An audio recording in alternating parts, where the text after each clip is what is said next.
Hi friends, എല്ലാവർക്കും tech ടോക്കിൻ്റെ പുതിയൊരു എപ്പിസോഡിലേക്ക് സ്വാഗതം.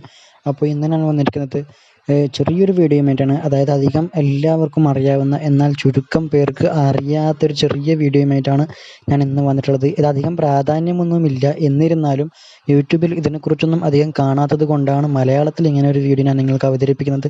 അതായത് എങ്ങനെയാണ് ഒരു ഇമെയിലായിട്ട് വന്ന മെസ്സേജ് നമുക്ക് PDF മാറ്റാം എന്നാണ് ഞാൻ നിങ്ങൾക്ക് പറഞ്ഞു തരാൻ പോകുന്നത്. അതിനുവേണ്ടി നിങ്ങൾ ആദ്യം നിങ്ങളുടെ ഇമെയിൽ ഒന്ന് ഓപ്പൺ ചെയ്യുക. ശേഷം നമുക്ക് ഏത് മെസ്സേജാണോ PDF മാറ്റേണ്ടത് ആ മെസ്സേജിൽ ജസ്റ്റ് ഒന്ന് ക്ലിക്ക് ചെയ്ത് കൊടുക്കുക. അപ്പോൾ ഇങ്ങനെയായിരിക്കും നമ്മുടെ മെസ്സേജ് ഉണ്ടാവുക. അപ്പോൾ ഇതെങ്ങനെയാണ് PDF മാറ്റേണ്ടതെന്ന് പറയുമ്പോൾ നിങ്ങൾക്കിവിടെ 3 ഡോട്ട് കാണാൻ സാധിക്കും. അതായത് ഇവിടെ അടിഭാഗത്തായിട്ടുള്ള ഈ ഡോട്ടിൽ ഒന്ന് ക്ലിക്ക് ചെയ്ത ശേഷം ഇവിടെ പ്രിൻ്റ് എന്ന ഒരു ഓപ്ഷൻ നിങ്ങൾക്ക് കാണാൻ സാധിക്കും. അവിടെ ഒന്ന് ക്ലിക്ക് ചെയ്യുക.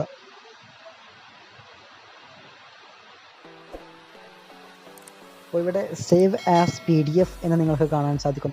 ഒരു PDFൻ്റെ ഒരു രൂപത്തിലൊക്കെ ആയിട്ടുണ്ട്. അതിനുശേഷം ഇവിടെ PDF എന്ന് കാണുന്ന സ്ഥലത്ത് നമ്മളൊന്ന് ക്ലിക്ക് ചെയ്യുക. അപ്പോൾ ഏത് പേരിലാണ് സേവ് ചെയ്യേണ്ടത് എന്ന് നമ്മളിവിടെ ഈ അടിഭാഗത്തായിട്ട് രേഖപ്പെടുത്തുക. ശേഷം സേവ് കൊടുക്കുകയാണെങ്കിൽ നമ്മുടെ ഈ മെസ്സേജ് PDFൻ്റെ രൂപത്തിലേക്ക് സേവ് ആകുന്നതാണ്. അപ്പോൾ നിങ്ങൾക്ക് ഈ വീഡിയോ ഇഷ്ടപ്പെട്ടെങ്കിൽ ദയവ് ചെയ്ത് ചാനൽ സബ്സ്ക്രൈബ് ചെയ്യുക. ഒപ്പം അടുത്തുള്ള ബെല്ലൈക്കൺ കൂടി പ്രസ് ചെയ്യുക.